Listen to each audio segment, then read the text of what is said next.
Hi, I'm Luann Aiken with Tagawa Gardens here in Centennial, Colorado, and flowers love Colorado. But there are some flowers that don't get enough love back, and I am here with Lina, the lavender queen of Tagawa Gardens, who's going to talk to us about how it is so worth planting lavender in some of these arid gardens.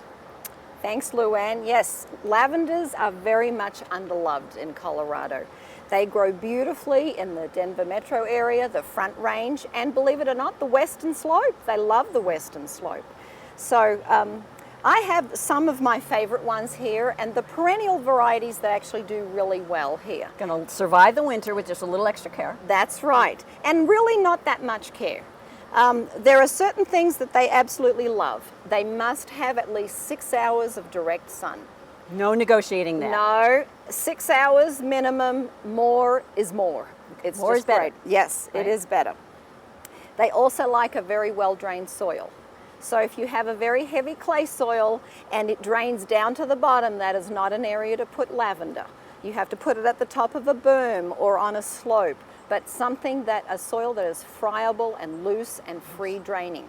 And if somebody does have a clay soil, as so many of us do Yes. here in this arid West, what amendment do you recommend? I would build up the bed a little bit. The raised bed. Or the raised bed, make it a raised bed or a berm, or just add some gravel and some compost. You want to really loosen it up so that when you do water, and they can take quite a bit of water, but it must drain away. Okay. And so that's really important for that. Some varieties that you are especially fond of. The two types that do very well here are the English varieties, the Lavandula angustifolia, and then the other varieties they call the French hybrids, and these are a cross. And they, you can see that the bees love it. love lavender. Yeah. Bees and lavenders love lavender, and very easy to take care of. The English varieties, they're a little bit smaller, 15 to 18 inches tall, and they make more of a mound. Very tight. You can see that the flower stalks are a little bit shorter. The French varieties, the French hybrids, as in the Provence and the Grosso, the flower stalks are very, very long, and they make lovely wands. Dried. Yes, dried wands. They have a stronger camphor fragrance. The fragrance, that oil. Yes, right? and they do produce a lot more oil, so they tend to be used more for commercial uses, whereas the English lavenders are great to be grown for culinary uses. Okay. So if you want to make those, lavender scones or biscuits or whatever. Ice cream or sugar. Yes, Oh, it goes on and on. This one is the one to use. Right.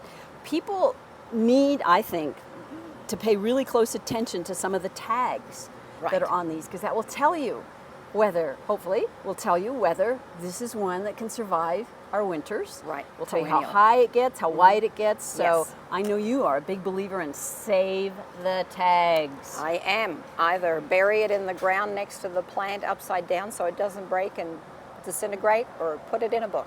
Put it in a book? Put it Yep. in all. Okay. When people want to harvest their flowers, when do they do it and how do they do it? Well, the best, they bloom in July. And then some people just like to let their flowers bloom because, as you can see, the bees are enjoying it. If you do want to use them for culinary purposes or crafts, then you want to wait until about a third of the flowers are open. And A third of the flowers on each stalk. on each stalk, Okay. right. And then you can do one of two things. You can just do a massive cultivate and just cut it, bunch it up, pair of scissors, clippers, cut it out, and cut about 1 inch to 2 inches below the stalk. And that way you're not only into the foliage? Into the foliage. Okay. This is very important. A lot of people don't prune their lavenders and then they become very woody. And a little special pruning care in the spring? In the spring, I would wait until about early to mid-April when you start to see new growth on the old wood, and then go in there, and you can actually prune them quite harshly, down to about 4 to 6, 8.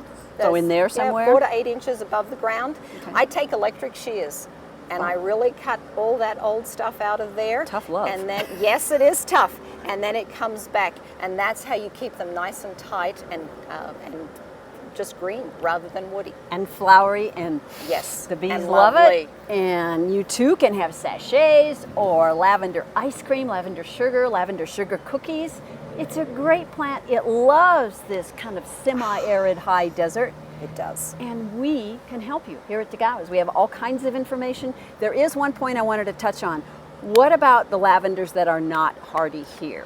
They're great to grow in containers, and especially in terracotta pots. Some of them are referred to as the Spanish variety. Some are the French, but not the French hybrid, so be very careful there. They don't like our freezing temperatures. So best to grow them in pots in a sunny area and then bring them into the house in a very sunny window. So you can hold them over with care. Yes. Or treat them as an annual. That's right. Okay. And we will have some ideas on what would work best for your setting.